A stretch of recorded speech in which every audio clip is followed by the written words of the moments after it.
Keith Henson, one of the GOATs of applied sports psychology, worked with the Utah Jazz for 30 years. And there's a story that often flies around that he once remarked that in his experience, high-performing athletes do not set goals. Very, very interesting. Goals are all the rave, whether it's New Year's Eve goals, whether it's the bro influencers, or anything else in between. You gotta have a goal. There's a million different ways to have goals, and everybody's got their advice for how to set an appropriate goal. Yet, there was a very influential figure within the world of applied sports psychology who, as story has it, remarked that maybe goals aren't all that they are cracked up to be. And when you look at the evidence on goal setting, it's mixed at best, depending on where you look. What I'm saying here today by no means is that you shouldn't set goals and that goals are bad. What I am going to say, though, today is that not every goal is a good goal, and some things that we may consider as not goals actually might be goals. I'll get into it so it makes a little bit more sense. Really, a good goal should do two things. It should motivate you and direct your behavior. So you can imagine that a well-set goal is the engine to the car as well as the GPS. It propels you forward, it motivates you. It's that thing that is driving you down that path towards something that you want to achieve, but it also tells you whether you need to go left or right or brake or forward or whether you need to get on the on-ramp or off-ramp. It directs your behavior towards that thing that you want. And from that, we can extrapolate two self-reflection questions that can help you analyze whether the goal you have set is an effective goal. One, does your goal motivate you? And two, does your goal direct you? So this begs the question, do you need a traditional and specific goal in order to have the motivation and the direction that a goal should supply to you? I want to go back to what Keith Henson said. As mentioned, he worked with the Utah Jazz for something like 30 years.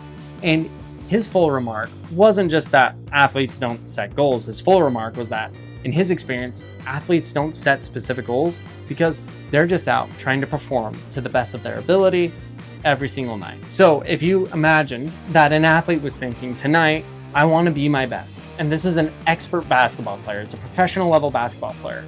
Having that in their mind, could it A, motivate them, and B, direct their behavior? Yeah, absolutely it could. Now, it may not be a specific goal. I want 23 points, 15 rebounds, 8 assists, yada, yada, yada. But if they go out with this intention, hey, tonight I'm leaving it all on the court and I'm going to play as hard as I can, that can very well be motivating and behavior directing, even though it's not what we would traditionally consider a goal. Goals don't always have to be robust. Sometimes a goal can just be one word. If you've been watching my videos, you know this is something that I actually use a whole lot with the athletes that I work with.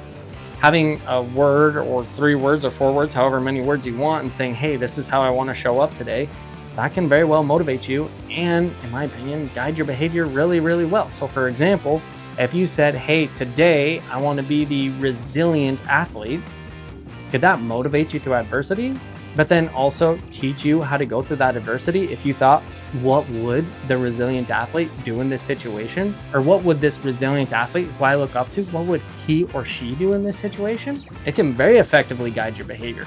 In fact, it might be even more robust in the ability to guide your behavior than a specific goal, because you can take one of these values and you can apply it to a whole bunch of different situations, and you can even apply it to situations outside of life. What would a resilient mother or father do? What would a resilient friend do in this situation, or even at your work or wherever else you might find yourself?